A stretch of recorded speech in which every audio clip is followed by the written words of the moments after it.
Finals are approaching, and along with them come one of the most stressful times of the school year. You're balancing your normal class load along with any final projects and papers on top of studying for finals themselves. I couldn't imagine having to devote several hours of my day to go into practice and games. Not only do sports constantly distract athletes, but they also take away from schools' resources. That's why I'm going to try to persuade you all today that schools should defund their sports programs so that they can be focused on being institutions of higher learning. Now, you're probably all thinking, Ryan's just upset because he sucks at sports and got cut from the team. While I'm terrible at just about every sport I've played, my high school was small enough that we didn't have cuts. I even joined the golf team my senior year, and I absolutely loved it. I really regret not joining my freshman year. It was an amazing experience. But despite this, I still think that schools and athletics should be separate.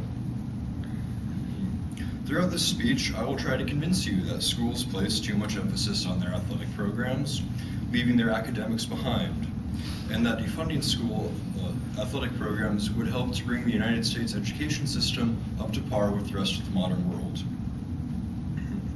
Schools place too much emphasis on their athletics. This causes some students to focus more on athletics than their education. According to Pew, the United States got 35th in math and 27th in science in the 2012 Program for International Student Success. Now, correlation does not equal causation, and I do believe that there's a lot the United States should do to fix our education system, but I think that sports are one part of that. And the countries that you see up here that are way ahead of the United States don't have sports in their schools. Here at Heston, several professors were asked on sports' impact on our culture. Several professors replied that they saw some students caring more about sports than their schoolwork, which is a problem because this is a college and we're here to learn and get degrees so we can go and be productive members of society. According to John Emerson and others at the College Sports Project, collegiate athletes on average have lower GPAs than their non-athlete peers. And this difference is even more extreme the more selective the school you go to. So I guess Heston doesn't have the biggest problem with that. So then we have, let's see.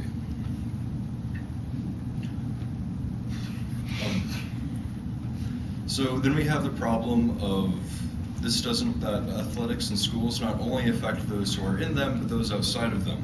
Money that could be spent to help improve academics is instead spent on athletes.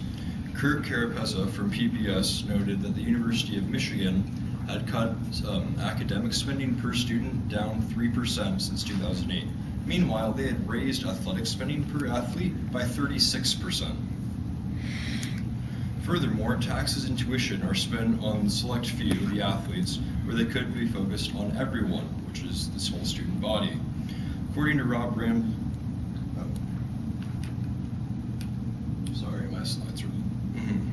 According to Rob Ramser, in the 2015-2016 school year, Heston College spent over $700,000 on athletics. As you can see, that same year we were running a $143,000 deficit. If you haven't taken any finance classes, I'm just going to let you know that's a bad thing. Had Heston cut their athletic spending by less than 20%, they would have more than fixed that deficit. Furthermore, this means that every student pays $2,000 a year towards athletics. Now, with those $2,000, I could have gone and sat courtside at 12 KU men's basketball games, gotten a new MacBook Pro, or bought 2,083 donuts at Ruger's. To fix this problem, schools should defund their athletic programs in order to improve their academics. While just dumping money into academics doesn't really help, Shanae Watkins, PhD, has done research showing that if you allocate that money correctly, you can greatly improve student success. Furthermore, switching the focus of school from athletics to education would improve academic performance. In her Atlantic article, The Case Against High School Sports, Amanda Ripley discussed two such schools. First, we have the Fremont School District in Fremont, Texas. This school district was in danger of being shut down because they were running out of money. They had laid off several teachers and cut several academic programs. Eventually, they realized they had to completely cut athletics as a whole. The first semester after doing so, they saw that 80% of students were passing all their classes.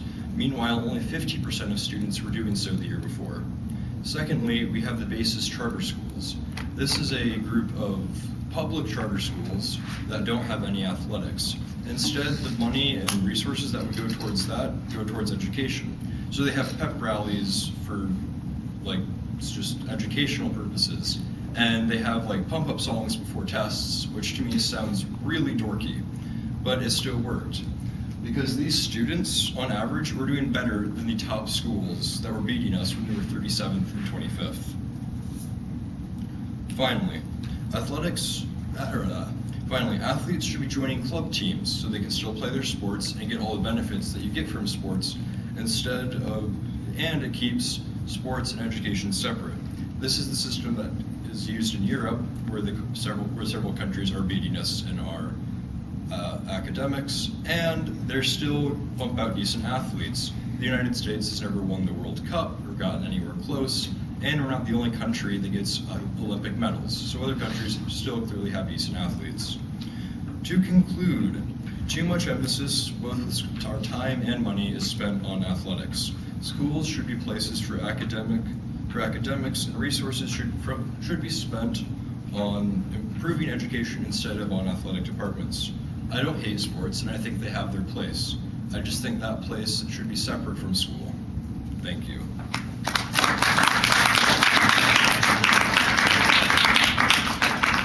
All right.